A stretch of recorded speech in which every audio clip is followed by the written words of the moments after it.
Hi guys! Welcome to my For today's vlog. video nga ay tayo sa labas matutulog. Kaya naman tulungan nyo akong ilabas tong kutsyon namin. Kaya naman kahit kay bigat ay for the go. Ito nga pala yung unang araw na tulog namin dito sa sala. Hindi ko nga alam kung bakit ngiti-ngiti ako dyan. Si Aki naman nakasimangot na. Charles. Kaya naman nakasimangot si Aki dahil ayaw niya matulog dito. At dahil ginusto ko nga matulog dito sa may sala, wala naman siyang magagawa. At wala rin naman siyang choice. Dahil iisa lang naman yung kama namin. Kaya naman kahit nakasimangot na siya, tinutulungan pa rin niya ako. Ay Diyos ko, wala ka matutulugan, sinasabi ko sa'yo. Kapag walis na nga pala si Aki ng mga oras na yan, kaya naman nailabas ko na yung kutsyon. Baka naman kasi sabihin niyo, sobrang excited ko, hindi na ako nakapagwalis. Naasar ko pa nga si Aki ng mga oras na yan dahil sabi ko sa kanya, kung ayaw mo ang katabi, doon ka matulog sa kwarto. Sobrang yamot nga sa akin, binato na sa akin lahat ng unan. Kaya naman nais ko na rin yung unan at kumot namin para makapagpahinga na kami kasi anong oras na rin naman. Kaya naman habang inaantay ko nga si Aki, nag-ayos muna ako. Sinimulan ko na nga maglagay ng toner para matuyo-tuyo na siya sa aking mukha. Tinignan ko nga muna yung ginagawa ni Aki bago ako maglagay ng toner. Alternate nga lang pala yung paglalagay ko nito sa mukha dahil wala na akong sunblock. Sa gabi na lang pala ako naglalagay nito sa mukha if ever na mainitan ako, hindi siya masunog dahil wala na nga akong sunblock. Hindi na nga siya masyado masakit sa mukha ko dahil nakadalawang bote na ako at nakadalawang buwan na ako ng paggamit nito. Kaya naman natapos na ako maglagay ng toner, naglagay naman ako ng night cream para sabay na silang matuyo. Nang matapos nga ako maglagay ng toner at night cream, nagsuklay naman ako para naman medyo okay yung buhok ko. Isa nga pala sa mga napansin ko naman sa buhok ko ay humaba na din siya, umabot na ng balakang. Wala rin pala akong balak magpagupit dahil ayoko at ayaw din naman ni Aki. Kung mapapansin nyo nga guys, sobrang baksak na baksak yung buhok ko dahil hindi man ako gumagamit ng shampoo, puro conditioner. Ay, mayaman. Pagpasensyahan nyo na guys dahil kung magsuklay ako, inaabot na ako ng 30 minutes. Dahil bihira naman ako magsuklay.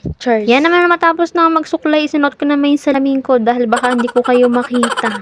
Cheers. Yan naman binalik ko na yung mga pinaggamitan ko, baka sa akin may bato ni Aki. Yan naman pagpasensyahan nyo na ako sa inyo ako nakatingin dahil wala naman akong salamin. Sobrang inip ko nga kay Aki, kakaantay sa kanya para sabay kami matulog, yung nagkutkot muna ako ng cellphone. Hiniram ko nga lang pala muna kay Aki yung cellphone niya para makapag-vlog ako sa inyo. Ito nga pala yung ginagawa ni Aki dahil pinapaayos ko sa kanya yung ring light ko dahil lumuluwag. Hindi ko nga magamit yan sa pagbablog kaya inaayos niya. Tinataas nga pala ulit sa kanya Aki yung kutsyon dahil nawawala daw yung isang tornilyo. Fast forward na nga natin habang inaantay ko nga si Aki, nahiga muna ako. Ay Diyos ko, kaya naman pala pumayag matulog dito sa sala dahil magpapahilot sa akin. Namiss ko nga tong hilutin dahil kadalasan ako nagpapahilot sa kanya. At dahil pinagbigyan naman niya ako, pagbigyan naman natin. Lotion lang pala yung ginamit ko sa kanya dahil ubos na yung langis na ginagamit namin, kakahilot niya sa akin. Pakiramdam ko nga, imbis na gumana yung pakiramdam mo, lalong bibigat. Parang bato nga tong inihilot ko, antigas.